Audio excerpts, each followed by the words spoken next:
Libido depends on many factors. Sex, as you know it, is a multi-dimensional experience, and it requires a balance of those factors for you to truly enjoy it. And in this balance lies your solution. Hi everyone, I'm Dr. Jides, community physician and public health specialist. Welcome to my channel, and although we discuss women's health and lifestyle here, today's video is for both men and women. I had already made a video where I talked about the common causes of libido in men and women. Please make sure you see that. And today's video is on how to improve your libido. How can you boost your libido?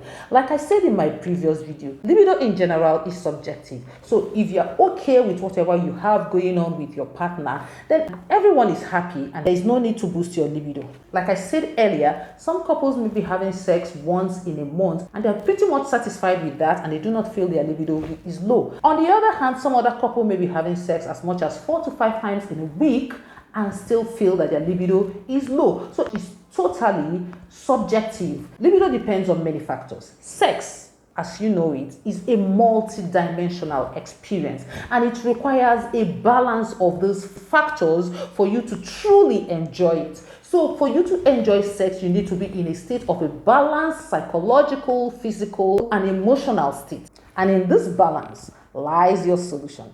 The first tip, which is the most effective way to improve your libido, is to fix your relationship. If you watch my previous video, one of the most important causes of low libido is when you're having problems in your relationship.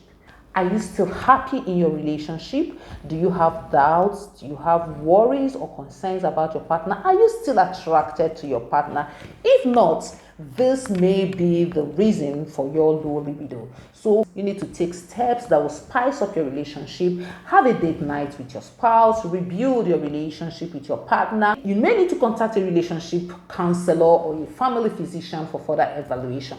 Couples therapy has also been found to work very well, and it should focus on educating the couple on what the normal sexual cycle response is. Also, as a couple, you need to address any religious or cultural concerns you may have about sex, which may be hindering your sexual satisfaction. How often as a couple do you expect to have sexual intercourse? It's very important that you focus on achieving mutual sexual satisfaction for you and your partner. Most times, a lot of women focus on their partner's pleasure and they forget about themselves. And a lot of men also focus on their own pleasure and they forget about satisfying their women. Mutual sexual satisfaction simply means that both partners should focus on satisfying the other partner. And about 85% of women will need clitoral stimulation to achieve orgasm.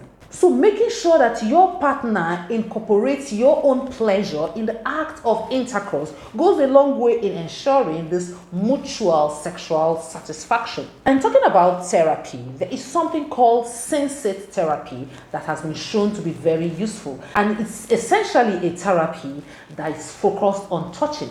Yes, just touching. It actually works to sensitize the woman, and it starts with touching the non-genital areas and gradually moves to the more erogenous areas. This sensitizes the woman and reduces anxiety. It also reduces that avoidance of intimacy that you find in women with low libido. It's especially helpful for women who experience pain on penetration. Tip number 2 on boosting your libido is to reduce stress and fatigue. Stress is a major cause of mental health and physical health problems and is associated with low libido. In men, it can lead to erectile dysfunction, and in women, it can cause lack of arousal. So try to relieve your stress. Incorporate exercise, yoga, meditation.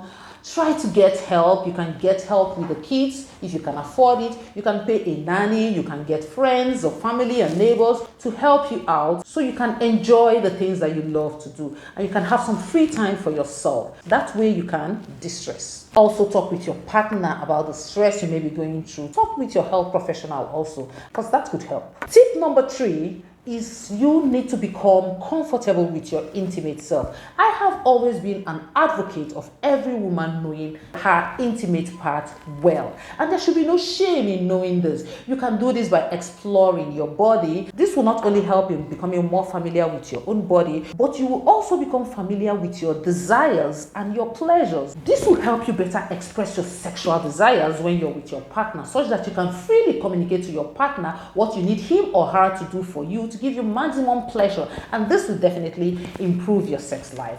Tip number 4 is to cut down on your alcohol consumption. One glass may be okay to set the mood, but if you take too much, it will definitely spoil the show.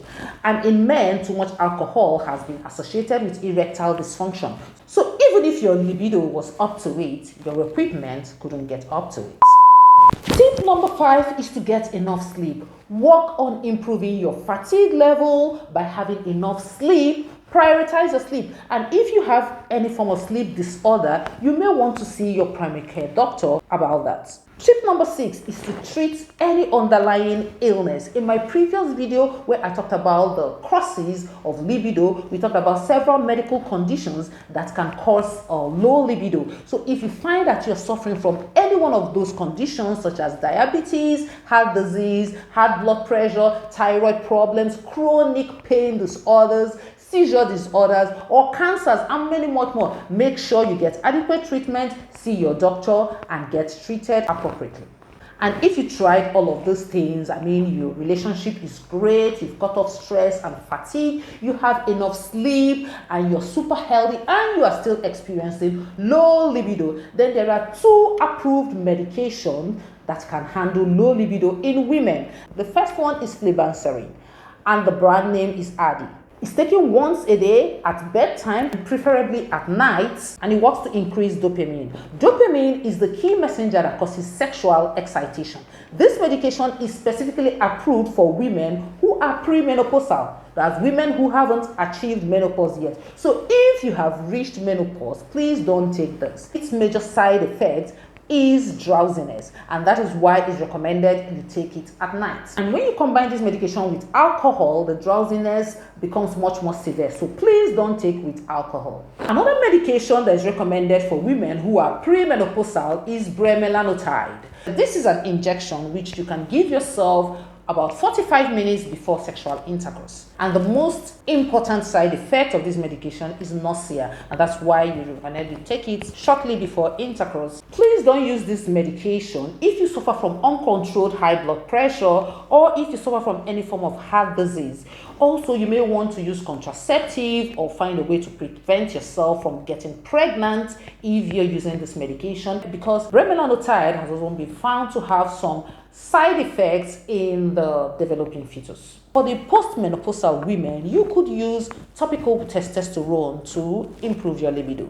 And this brings me to the end of this video. I hope this video was helpful. Thank you for watching. Please like and share it, as it will help the channel to grow, and it will make my day if you subscribe to this channel, and of course comment below, and I'll be happy to answer any questions you may have. And always remember, your health matters. Bye.